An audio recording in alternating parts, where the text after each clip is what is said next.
Krause Assistencial apresenta NAP TV.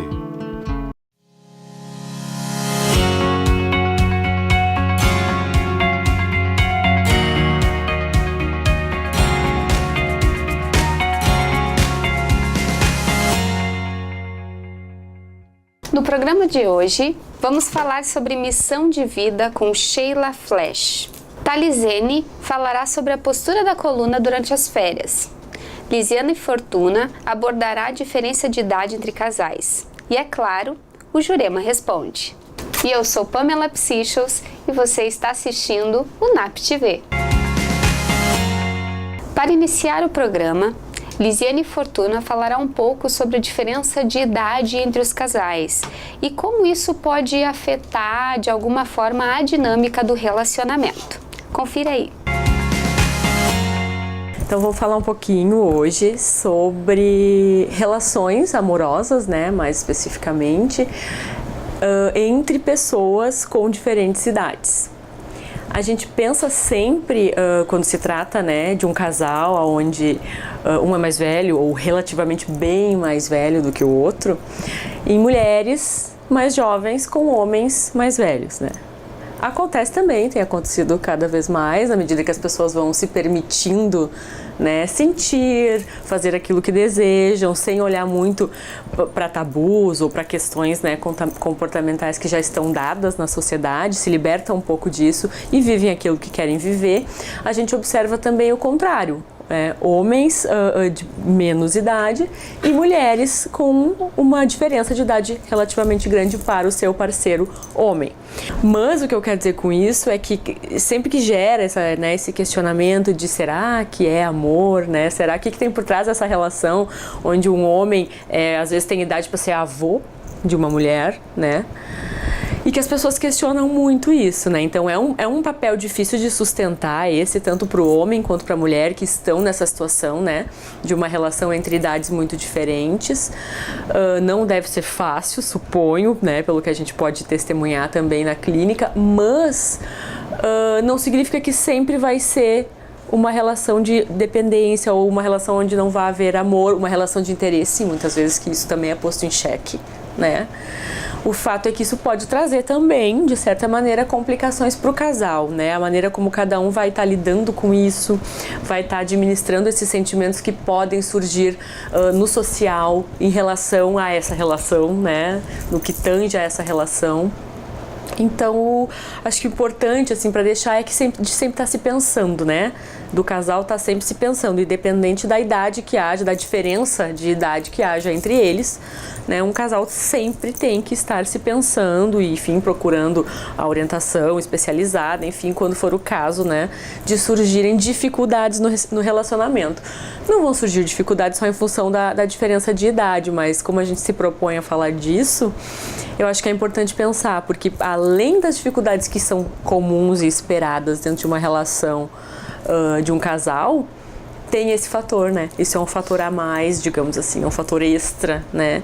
Que é como a sociedade hoje encara essa questão da diferença de idade, que é diferente do que já encarou em outros momentos históricos, e de como o casal lida com isso.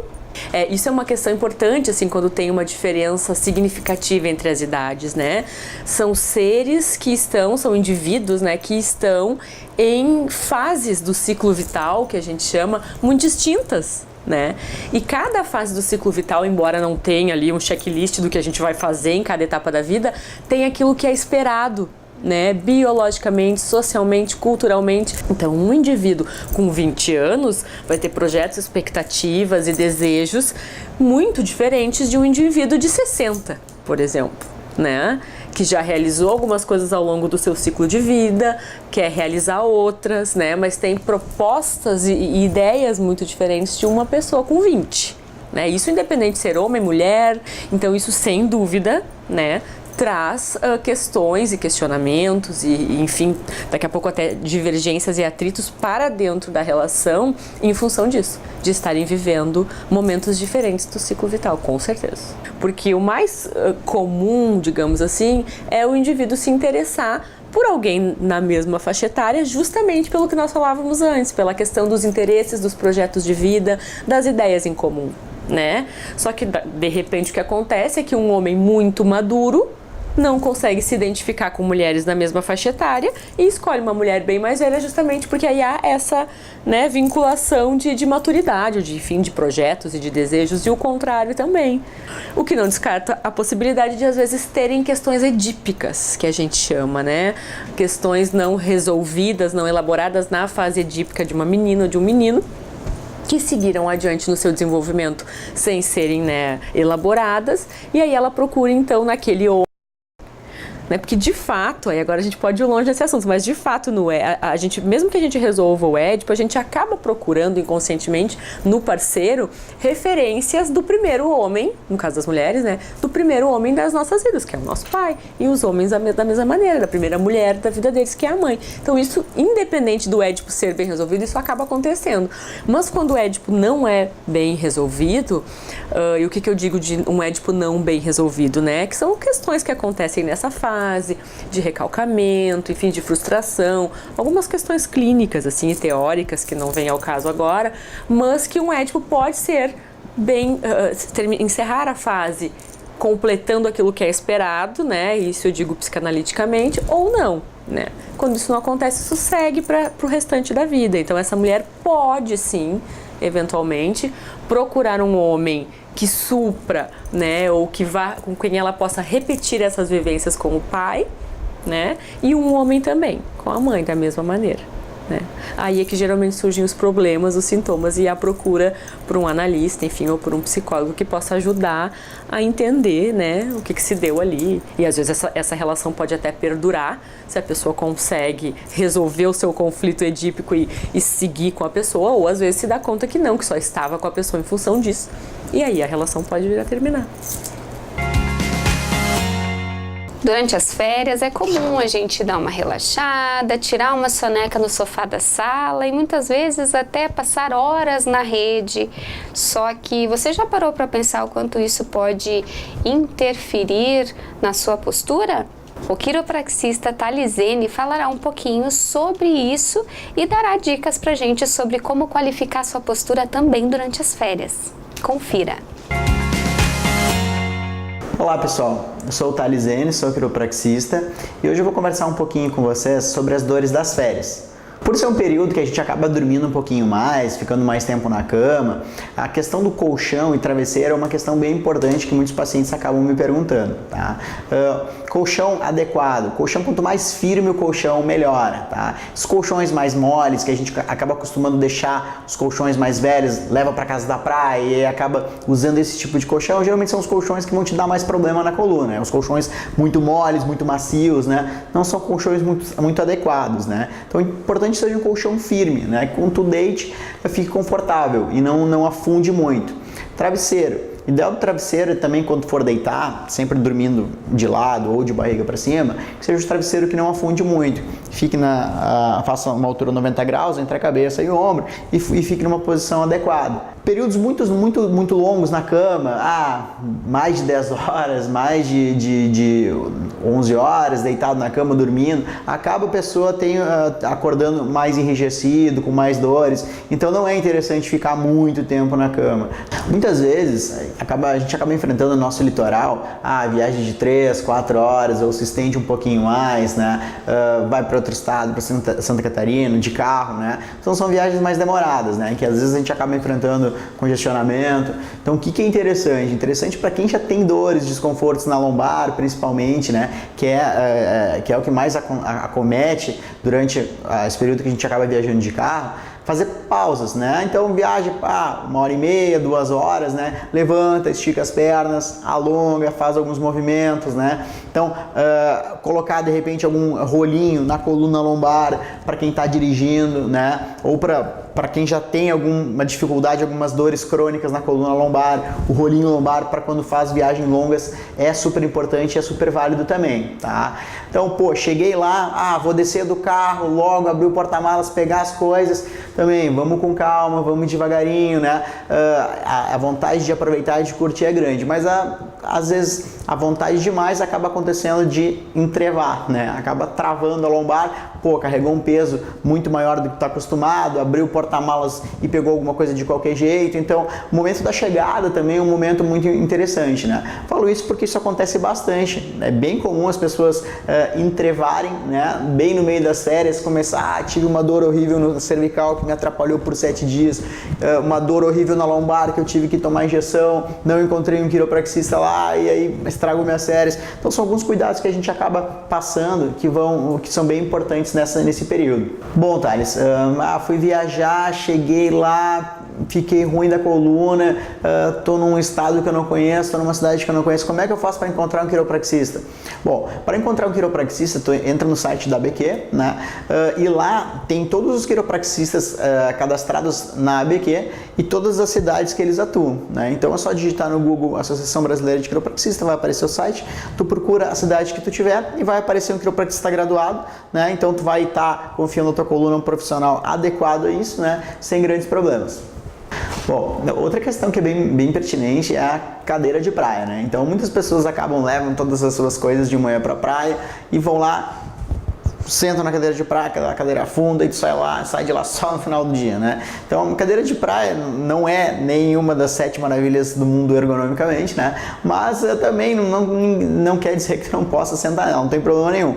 Mas equivale também à mesma situação que eu mencionei anteriormente, né? Então, sentou, levanta, volta e meia, dá uma espichada nas pernas, se movimenta, não fica, tenta colocar ela num local que não esteja muito inclinado, né? Então, alguns cuidados básicos que a gente tem que tomar, que é importante para não acabar perdendo as férias, né? Outra coisa interessante também é a questão dos exercícios físicos nas férias, né? Então, muitas pessoas não fazem absolutamente nada durante o ano, chega às férias, uma semana, 15 dias, querem fazer tudo que não fizeram durante o ano, né? Vou sair correndo todos os dias, vou caminhar na praia todos os dias, vou fazer exercício que eu nunca fiz. Então, isso também não é legal, né? Então, lógico, o exercício físico é uma coisa extremamente importante que a gente tem que acrescentar na nossa rotina, mas é importante também ser dosado, né? Caminhada na beira da praia é ótimo, excelente. Tá? Sempre recomendo que faça se for caminhar 1 hora, 1 hora e meia, sempre com calçado, sempre com tênis, tá?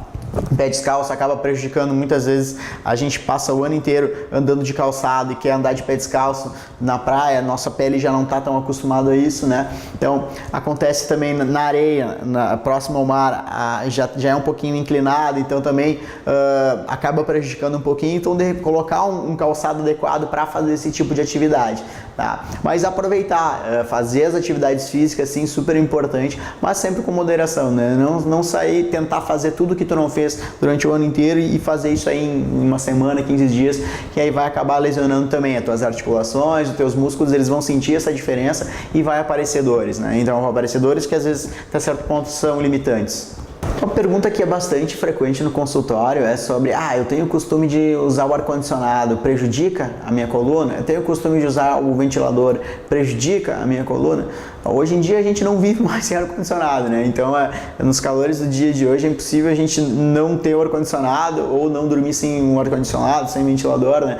Então, na verdade, prejudicar em si não prejudica nada, né? O que acaba prejudicando, sim, é as questões que eu acabei mencionando anteriormente, né? Ficar muito tempo deitado, né, na cama e aí depois num colchão inadequado, né? Aí sim, tu vai acabar sentindo dores, né, na coluna, na lombar, e que muitas vezes até o paciente associa, foi porque eu fui para a praia, dormi com o ventilador na minha frente e levantei, mas na verdade não mencionou que é um colchão de 20 anos que está lá e acabou acontecendo essa situação, né? Isso também muitas vezes acontece não só quando vai na sua casa da praia, mas quando vai viajar, vai alugar uma pousada, né, um hotel e tem colchão, travesseiro diferente. Então a minha sugestão é, sempre quando tu for viajar, dependente do lugar, leva o teu travesseiro que tu está acostumado a dormir com ele, que tu se sente bem, né? Então é a minha sugestão, sempre leva junto o travesseiro para não sentir essas dores na coluna. E lógico, e aí se acabar viajando e acontecer de entrevar, sentir dor e não conseguir mais, sentir que tá fora do lugar, que a coluna não tá legal, aí acaba procurando um quiropraxista mais próximo que possa te ajudar, que com certeza em uma consulta ali já vai te dar uma qualidade de vida muito boa para te curtir o resto das férias. Agora, confira mais uma psicodica e após o nosso intervalo. Até logo!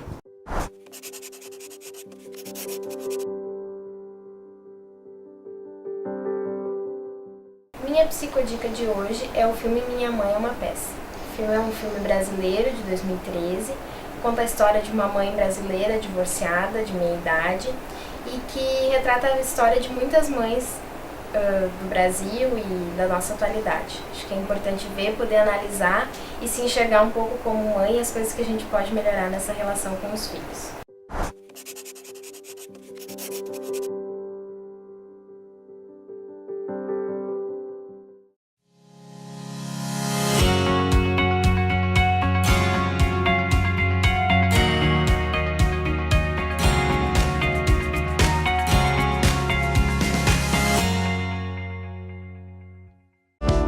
Exatos, uma empresa com os olhos voltados para o futuro, onde solidez e inovação caminham lado a lado, oferecendo através dos serviços contábeis os instrumentos necessários para a administração e a tomada de decisões estratégicas. Em constante evolução, com agilidade, transparência e respeito ao cliente, a Exatos atua em um amplo portfólio de serviços de gestão, formada por profissionais com vasta experiência nas áreas empresarial, contábil, fiscal, tributária e trabalhista.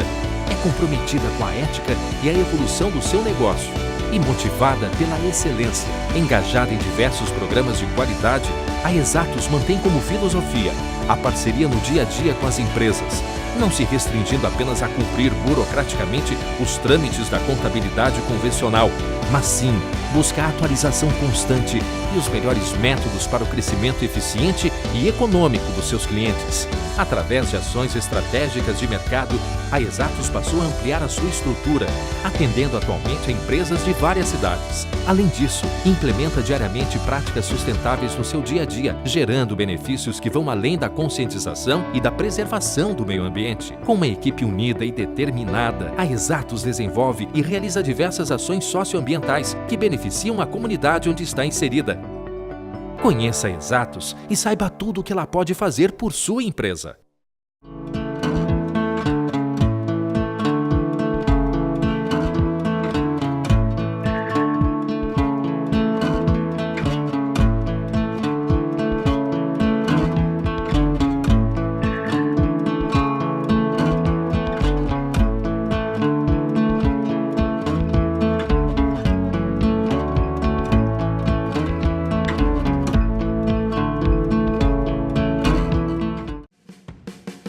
Domine suas ansiedades e fobias com a realidade virtual. O NAP, Núcleo de Atendimento Psicológico, utilizando a inovadora plataforma Psyos, após mais de 20 anos de pesquisas e uso, apresenta ao Rio Grande do Sul esta avançada tecnologia para fins terapêuticos. Viva experiências virtuais com alto nível de realismo e monitoramento das constantes fisiológicas por biofeedback.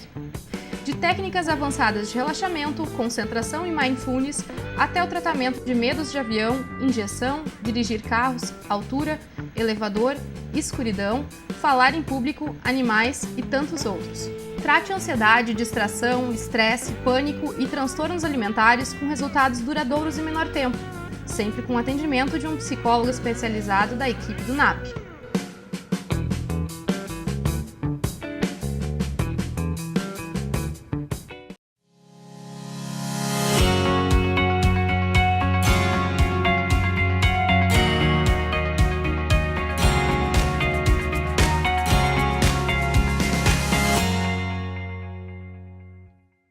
A psicóloga Sheila Flesch falará um pouquinho sobre missões de vida e de como a gente pode encontrar o nosso propósito. Dá uma olhadinha! Olá! Muito tem se falado ultimamente referente propósito, missão de vida, autorrealização. Tem chegado isso muito no consultório, né?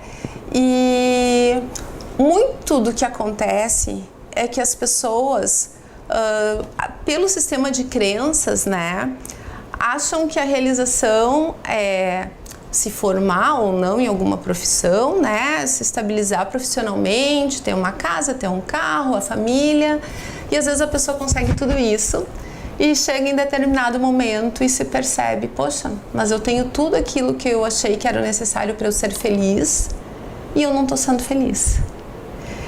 E a pessoa começa a refletir o que está acontecendo com a minha vida, o que eu fiz da minha vida, né? Começa muitas vezes a se sentir mal, incomodado. Muitas vezes domingo à noite sentir aquele frio na barriga, aquele desconforto. E não sabe o que está acontecendo. E muitas vezes é isso. A pessoa chega em determinado momento da vida e se dá conta que aquilo que ela buscou, ou aquilo que ela conseguiu, não é aquilo que é o chamado dela, a real felicidade dela. Ela não encontrou a realização completa dela, né, com essa vida conquistada. E muitas vezes pode estar com uma família perfeita, legal, todo mundo com saúde, né, mas às vezes o trabalho remunera bem, mas o trabalho não está trazendo uma realização.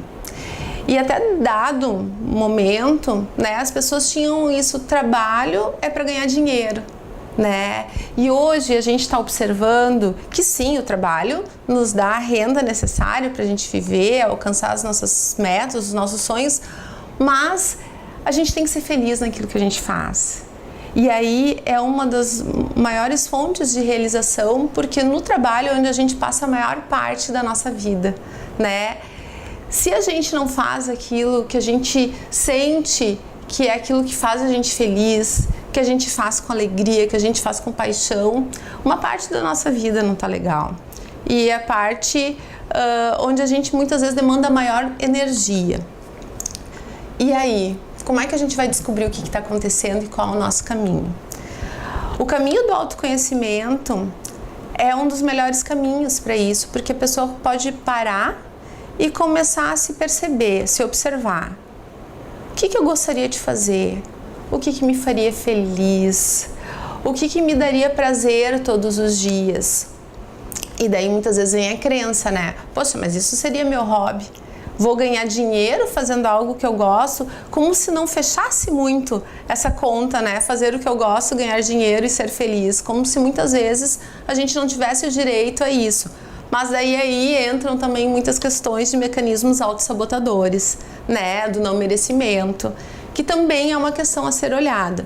Mas quando a gente passa a olhar e acreditar que a gente sim pode ser feliz fazendo aquilo que a gente gosta, e eu costumo dizer que quando a gente gosta de alguma coisa, a gente faz muito bem feito. E quando a gente faz muito bem feito, o retorno vem, ele é automático. Né? O sucesso, ele é automático quando tu está fazendo algo com prazer, quando tu está sentindo que aquilo tu nasceu para fazer. Tem muitas pessoas que também chegam em dado momento e dizem, tá, mas eu não sei, eu tô incomodado, eu tô inquieto, eu não tô feliz, mas eu não sei qual é o meu caminho. Eu não sei o que eu quero fazer, eu não sei o que vai me deixar feliz, não descobri. Então a gente também pode olhar de uma outra maneira. Que pessoa tu gostaria de te tornar? Como tu gostaria de ser? Como é que então seria a vida que tu acha que te faria mais feliz? Quem tu gostaria que tivesse do teu lado? Como tu gostaria de te sentir? Quando a gente começa a fazer essas perguntas, a tendência é que a gente comece a olhar para coisas que normalmente a gente não tem olhado. E aí a gente se surpreende com grandes descobertas. Também muitas pessoas têm aquela linha que dizem, ah, mas é muito tarde para recomeçar. O tarde, isso é uma crença. Nunca é tarde para recomeçar. Nunca é tarde para a gente olhar e ver que precisa alguma coisa mudar, né? Claro que para isso existe uma transição. Não é bom, agora eu vou sair do meu trabalho, vou pegar outro e tudo certo. Não, a gente sabe que tem questões financeiras que estão em jogo, né? A gente sabe que tem muita burocracia em jogo, que tem os medos, né, que a gente tem de enfrentar algo novo, mas pode-se fazer uma transição com muita tranquilidade, com muito preparo, mas o importante é que a gente consiga olhar para tudo isso, que a gente consiga se perceber e se incluir na vida da gente, né? E entender que é a nossa vida e que se a gente não fizer algo para exercer uma mudança e para buscar aquilo que a gente almeja, para buscar a nossa tão sonhada felicidade, nada acontece, né? Porque a gente precisa ser o agente da mudança na vida da gente. Então fica aí uma reflexão, né? Primeiro, para a gente nunca achar que é tarde para executar qualquer mudança na nossa vida. E segundo, para a gente entender que é possível tu alinhar o prazer no teu trabalho, o prazer no teu dia a dia, com a tua renda, com aquilo que vai te sustentar, te trazer o sustento. A dona Jurema me contou que a sua caixinha de perguntas está cheia. Vamos ver agora o que ela tem para responder e esclarecer para a gente? Confira junto comigo.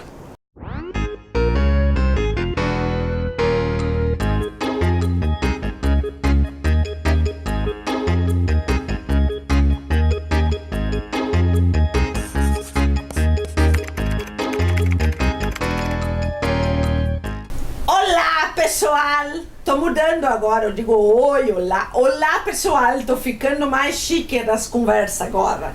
A outra que disse o nome, eu gosto quando dizem os nomes. Ó, ela disse assim, Cara Jurema, por isso que eu já tô falando pomposa, porque tudo pomposo. Cara Jurema, me sinto importante.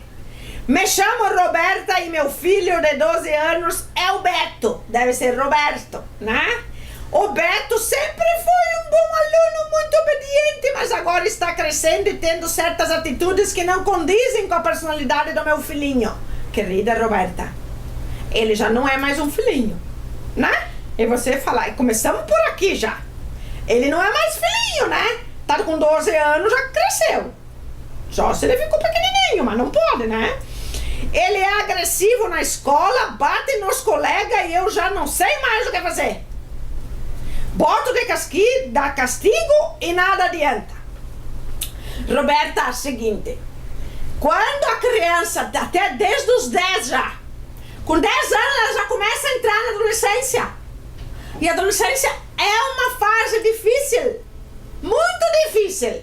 Então o que acontece? Aquela pessoa que era bem calminha, chega na adolescência, os hormônios, tudo começa a ser diferente. Começa a se incomodar com as coisas, começa a ficar nervoso, irritado. Agora, se ele já tá batendo, é que alguma coisa não tá legal nele. Não adianta botar de castigo. Agora não é que nem pequenininho que tu bota lá sentadinho, ele vai se acalmar um pouquinho, depois tu conversa e deu. Não. Agora tem que conversar. Sim, que nem eu tô conversando contigo, só que eu não tô vendo, né, Roberta? É assim, só que tu tá vendo ele. Conversa e diz, Beto, o que tá acontecendo que tu tá tão nervoso? Conversa, as pessoas, os pais esquecem de conversar com as crianças. Tem que conversar com as crianças, perguntar o que tá acontecendo. Se ele tá batendo, ele tá nervoso e muito irritado, com muita agressividade contida, que a gente diz. Contida, contida, e quando ele fica muito nervoso, ele solta e bate naquela primeira pessoa que tiver. Então, Roberta, conversa com o Beto. Vê o que está acontecendo. E vê, ele está precisando de ajuda, tá precisando. E tenha paciência de ouvir o que ele vai te dizer. Porque às vezes os adolescentes começam a falar com a gente. Eu vejo os meus netos. Começam a falar com a gente e a gente não deixa eles terminar. Não pode. Tem que conversar e escutar. Escuta, eles querem ser ouvido, tá? Então, cara Roberta, você faz o favor de conversar com o Beto. Conversa que tu vai ver que vai tudo se resolver, tá bom? Beijinho pra ti.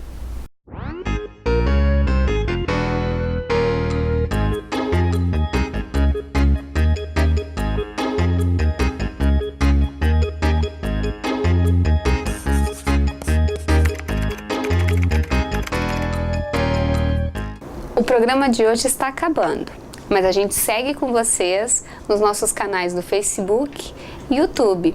E também liga pra gente, sugere o que você quer ver aqui no nosso programa. Aguardamos por você, segue com a programação da Vale TV e até o próximo NAP TV. Krause Assistencial apresentou NAP TV.